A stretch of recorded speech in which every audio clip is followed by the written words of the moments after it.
ডেলিভারির সময় হলো, তখন সন্তানের ব্যথা এতই কষ্টকর যে কেন সন্তান এত কষ্টের সন্তান হলো, যে যখন সন্তান গর্ভ থেকে গর্ভপাত হয়, যখন সন্তান দুনিয়ার আলো দেখবে, তখন মা 57 ইউনিট ব্যথা সহ্য করে সন্তানকে দুনিয়ার আলো দেখান।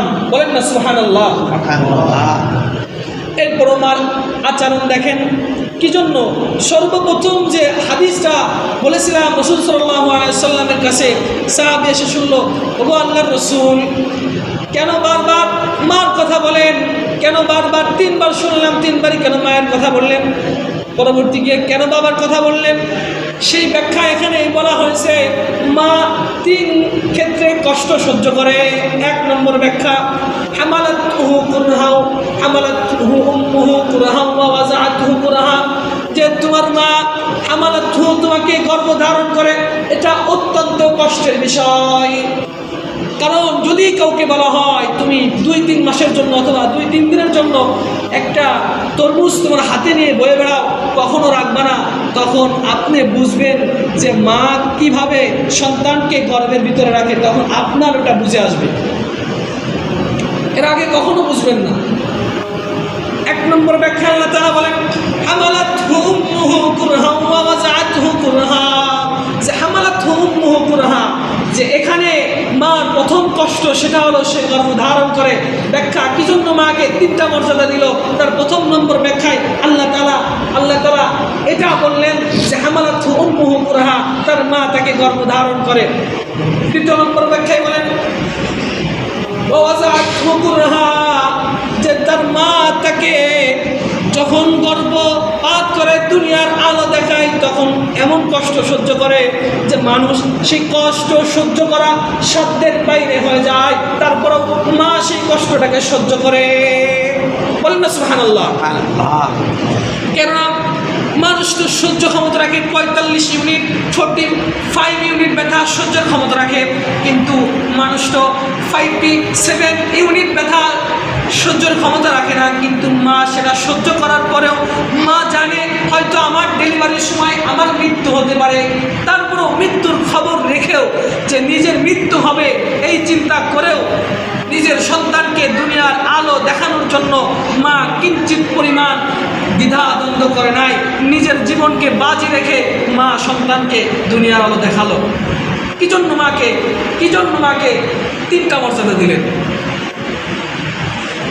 3 নম্বর মর্যাদার ক্ষেত্রে বলেন ওয়া হামলুহু ওয়া ফিসালুহু 30 শাহরা। এখানে মা 3 নম্বর মর্যাদা পাওয়ার কারণ হলো ওয়া হামলুহু ওয়া ফিসালুহু 30 শাহরা, যে মাকে 3 নম্বর মর্যাদা দেওয়ার কারণ হলো মা সন্তানকে দুধ পান করায় 2 বছর। সূরাতুল লুকমানের মধ্যে আছে যে হামালাতহু উম্মুহু ওয়াহানান আলা ওয়াহানিন ওয়া ফিসালুহু ফি আমাইন। সূরাতুল লুকমানের ভিতরে আমাইন শব্দ উল্লেখ করেছেন। এখানে আমাইন দ্বারা উদ্দেশ্য হচ্ছে 2 বছর। মা তার সন্তানকে 2 বছর দুধ পান করায়, এজন্য মা 3টি মর্যাদা। পরবর্তী যে যখন রাসূলের কাছে শুনলেন আইমানের পরে কি, তখন রাসূল বললেন আবুকা, তোমার পিতা।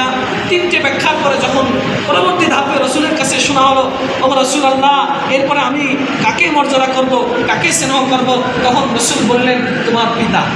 এই জন্য পিতাকে স্নেহ করব, কেননা আমরা লক্ষ্য করলে আমরা দেখতে পারি যে একজন পিতা কতটুকু কষ্ট সহ্য করে তার সন্তানের জন্য। কারণ পিতার দিকে লক্ষ্য করলে দেখি পিতা তার যৌবনটাকে শেষ করেছে সন্তানের জন্য।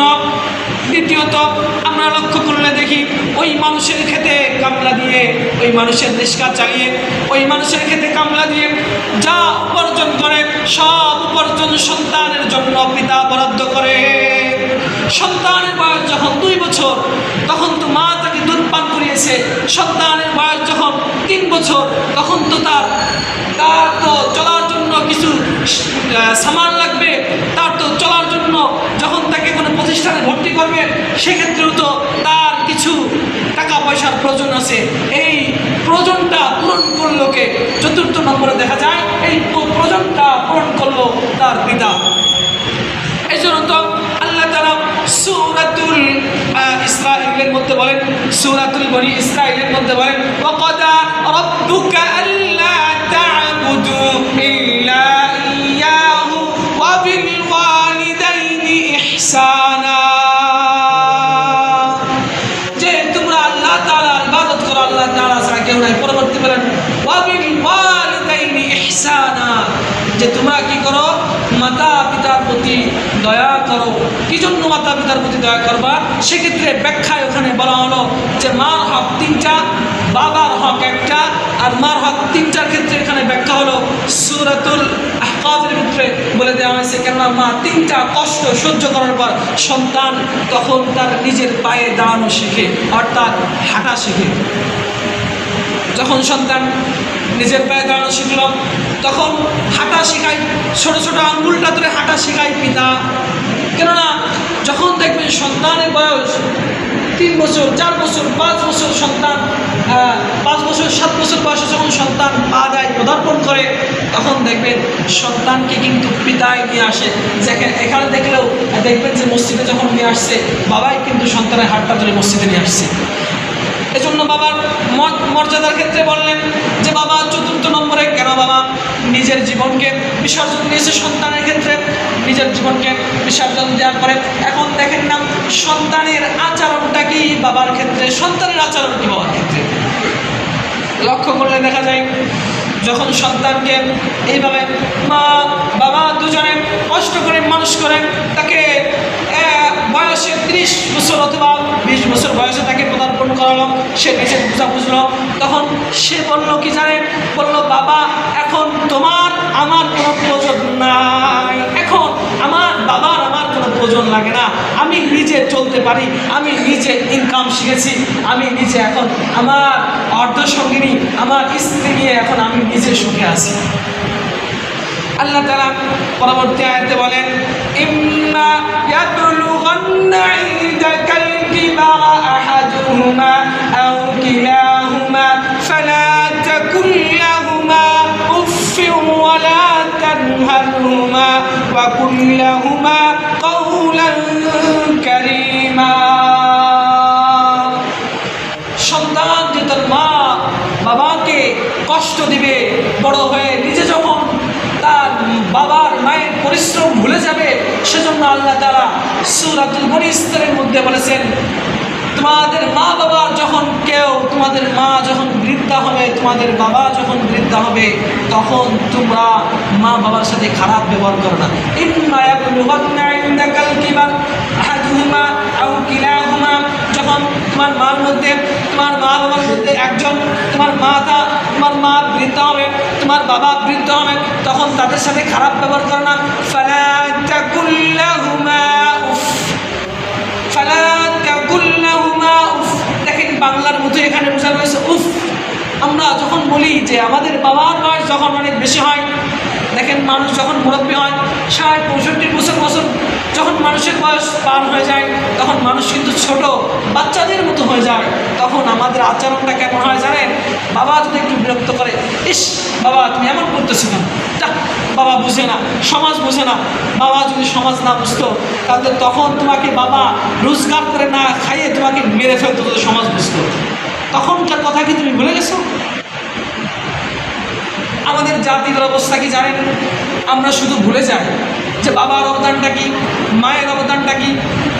কেননা বাবা এত কষ্টের পরে যখন বাবা বৃদ্ধ হবে, বাবা বৃদ্ধ হওয়ার পরে বাবা ছোট বাচ্চাদের মতো আলামত বাবার থেকে বের হবে, তখন আমরা বাবাকে ধমক দিই, বলি বাবা বোঝো না তুমি, মা কি বলো তুমি আমার স্ত্রীর সাথে কেন ঝগড়া করো, কি হয়েছে আমার স্ত্রী?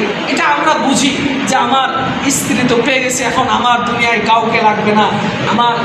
এটা ভাবিও না আমরা যে আমাদের দুনিয়ায় আনলোকে আমার মা আমাকে দুনিয়ার মুখ দেখানোর জন্য কতটুকু বিসর্জন দিয়েছে, আমার মা আমাকে দুনিয়ার আলো দেখানোর জন্য কতটুকু কষ্ট সহ্য করেছে, এটা এখন আমরা ভাবি না, আমাদের চিন্তার বিষয় এটা থাকে না। রাসূল সাল্লাল্লাহু আলাইহি ওয়াসাল্লামের হাদিস, রাসূল সাল্লাল্লাহু আলাইহি ওয়াসাল্লামের কাছে একদিন এক সাহাবী আসলেন, এসে বললেন, ও রাসূলুল্লাহ, আমি আপনার সাথে যুদ্ধে যেতে চাই। আল্লাহ রাসূল গো, আপনি আমাকে যুদ্ধে নিয়ে যান, আমি আপনার সাথে যুদ্ধে যেতে চাই। তখন রাসূল বললেন তাকে, তুমি যুদ্ধে যাবা? বললো, হ্যাঁ ইয়া রাসূলুল্লাহ, আমি যুদ্ধে যেতে চাই। রাসূল বললেন, কেন তুমি যুদ্ধে যাওয়া? বললো, গো আল্লাহ রাসূল, আল্লাহ তাআলা আমার মর্যাদাকে উঁচু করবে, আল্লাহ তাআলার কাছে আমার মর্যাদা উঁচু হবে, আমি শহীদ হব, হয়তো বা গাজী হব, নয়তো শহীদ হব, এজন্য আমি যুদ্ধে যেতে চাই। তখন আল্লাহ রাসূল বলল, তোমার মাতা পিতার কি কেউ বেঁচে আছে?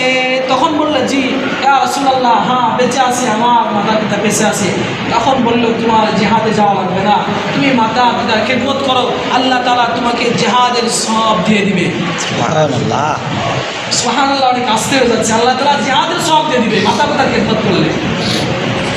তবে দেখা যায় আজকে আমরা মাতা পিতার খেদমত তো দূরের কথা, যখন আমাদের মাতা পিতা বার্ধক্যে পৌঁছায়, তখন যদি বিছানা করে প্রস্রাব করে দেয় অথবা পায়খানা করে দেয়, আমরা নিজেরা কি পরিষ্কার করি?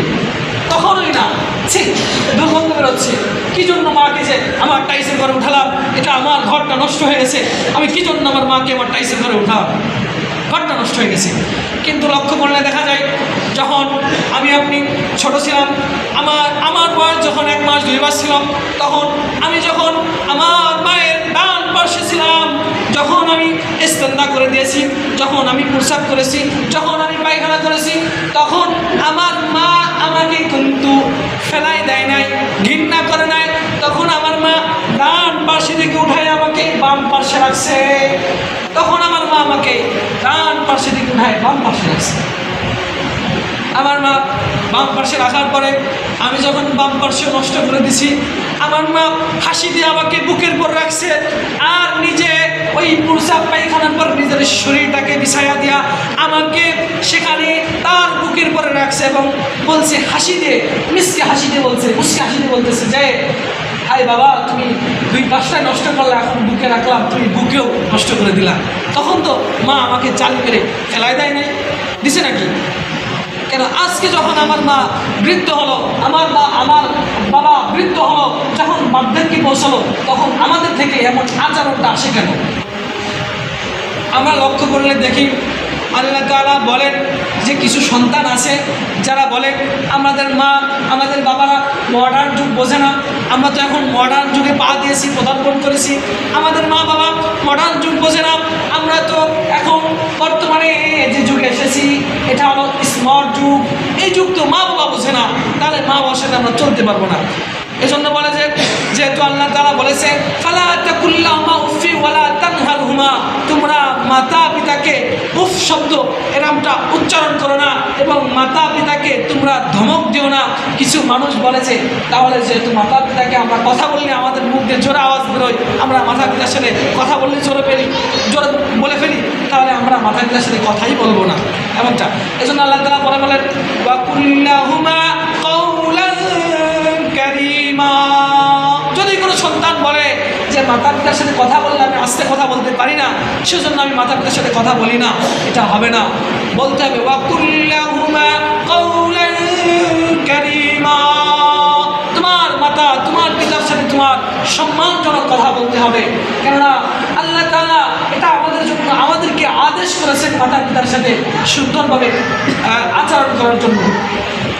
শুধু এটাই না, আমরা লক্ষ্য করলে দেখি রাসূল সাল্লাল্লাহু আলাইহি ওয়াসাল্লামের সাহাবী আলকামা যখন মৃত্যু শয্যায় শহীদ হন, ওগো আলকামা যখন মৃত্যু শয্যায় শহীদ হন, সাহাবীরা এসে ডাক দিয়ে বলেন, ওগো আলকামা পড়ো না কালিমা তয়্যিবা। তখন বলেন, পড়ো না লা ইলাহা ইল্লাল্লাহু মুহাম্মাদুর রাসূলুল্লাহ। আলকামা গো পড়ো না কালিমা। তখন আলকামার মুখ দিয়ে কালেমা বের হয় না, আলকামার মুখ দিয়ে কালেমা বের হয় না কেন? তখন তালহা, জুবায়ের, এমন কিছু বড় বড় সাহাবীরা সবাই চলে গেল আল্লাহ রসুলের কাছে, কে বলল, ও আল্লাহ রসুল গো আলকামার মুখ দিয়ে কালেমা বের হয় না। তখন আল্লাহ রসুল আলকামার কাছে আসলেন, এসে বললেন, ও আলকামা মুখ দিয়ে কেন কালেমা বের হয় না? তার স্ত্রীকে দিদি পাঠাও। তখন তার স্ত্রীকে রাসূল সাল্লাল্লাহু আলাইহি ওয়াসাল্লামের সামনে হাজির করা হলো। রাসূল সাল্লাল্লাহু আলাইহি ওয়াসাল্লাম স্ত্রীকে শুনলেন, আলকামার স্ত্রী, তোমার স্বামী